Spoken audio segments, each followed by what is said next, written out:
All right, here we are. It's still October 29th, 2023. Still Larissa. Still my video diary. So after I got showered and dressed, I'm on my way to the grocery store. After I got showered and dressed, I realized that I was robbed yesterday. Somebody came in our house and robbed us yesterday, and now I have to wonder like what all I have to go through to see what all is missing now. So these earrings I have in right now are pink Baroque pearls and ruby teardrops. So when Omar and I were first out in California, I had my first studio, which was Studio 19, and I was making jewelry because that's what my background is. That's what my degree's in, is in metalsmithing, and I was doing a lot of silver jewelry. That's what I was doing, silver jewelry, and I was designing stuff specifically for weddings, and I was doing wedding shows and stuff, and designing wedding jewelry, custom, one-of-a-kind wedding jewelry. So I had gone and purchased at trade shows wholesale gemstones for these things that I was making, and one of the things I purchased was this strand of hand-cut rubies from India. They're natural rubies. The carat weight of the entire strand was it was like 250 carats. 250 carats. And a third of those carats was in one bead. So they were bead grade stones, but they were still high. It was still high quality. I paid, what did I pay for those? It's like $638 for that strand wholesale. So that means retail, that strand, and this was 20 years ago. So retail, that strand would have gone for 3 times that. So, you know, those were very, very, very high quality stones. And on that strand were these small teardrops, and then and they were all cut from the same stone. That's what was interesting about this strand. And this dealer that I was buying from, this dealer was a lapidary, what do they call it? A lapidaryist? Did lapidary work and had a studio. It was his lapidary studio in India that produced the stones that he was selling. So, you know, everything was in a case and stuff. And so he didn't cut these stones, but he knew who did cut them, and he knew that they all came from the same stone. And that's why this strand was so interesting and why I purchased it. And it had the one big stone. It was like this. It was probably about a third, like I said, a third of the carat weight. And then it had these teardrops. It had a couple small rondelles. It had 2 briolets and a large teardrop, or a larger teardrop. It wasn't real big, but you know, stones that were kind of irregular. They were irregular beads that were irregularly cut, but they were beautiful, right? And they were, you know, kind of like centerpieces, each in their own right, with the exception of these small, tiny teardrops that I used to make these earrings that I'm wearing. So one of the stones went into a silver butterfly pendant that I made for my sister Mary for her birthday, because ruby is her birthstone, and she broke the pendant. She broke the pendant, and I did not repair it for her, because I was like, nope. And by that time, I didn't have my metal studio anymore.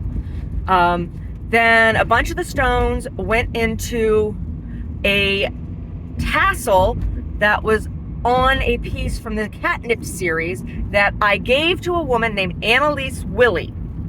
And she traded me a strand of hand carved malachite beads that were very, very, very old, that the Korean woman in Oakland, when I had her restring them, drilled and ruined, right? Basically ruined. I still have, well, anyway.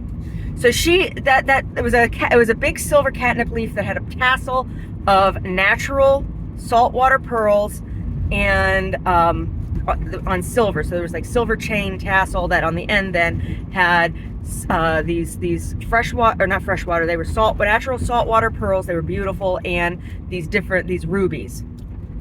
And then there was that large bead.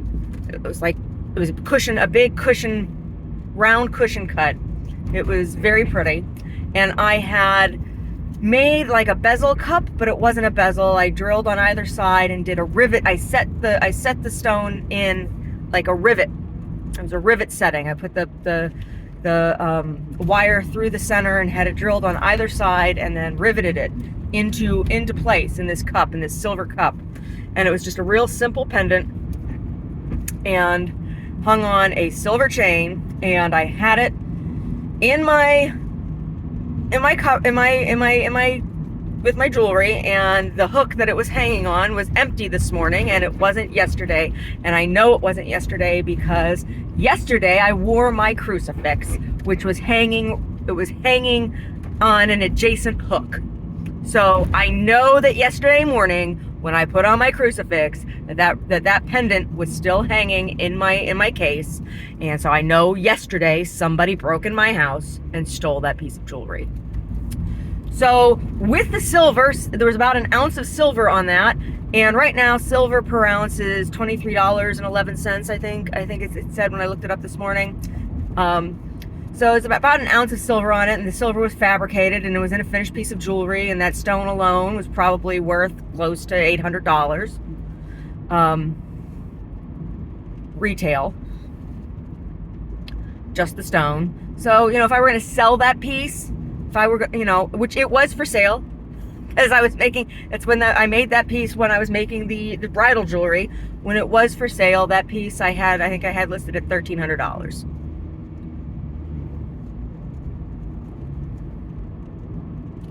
Yep. So all the people who have spent extended period of time in my house. There's my parents. They stayed for a long weekend. They don't count. They would never take anything like that. Paul Yanello stayed at my house for a month. Stephen Wise and Deanna Keynes lived in that cottage for 3 months. And that's it. That's it. My mother-in-law's been there a couple times when we first moved in. She came, before we had her all settled, she came over and had dinner at the house a couple times. So, who the hell knows? But that was stolen yesterday, and the cops won't do shit about it. It's like, do I call and tell them? They'll be like, oh, did it even really exist? That's what they say. Well, it's your word it's only your word that you owned this. Like, are you fucking kidding? Are you fucking kidding? Who else gets treated like that? It's like when I had thousands of dollars worth of timbers poached off the property, right? People are fucking disgusting. Disgusting. It's like, what else did you have your dirty fucking fingers in my house when you were there yesterday? What else? What else? And why? Why do you keep coming and stealing from me? Ugh. Gross. People are fucking gross.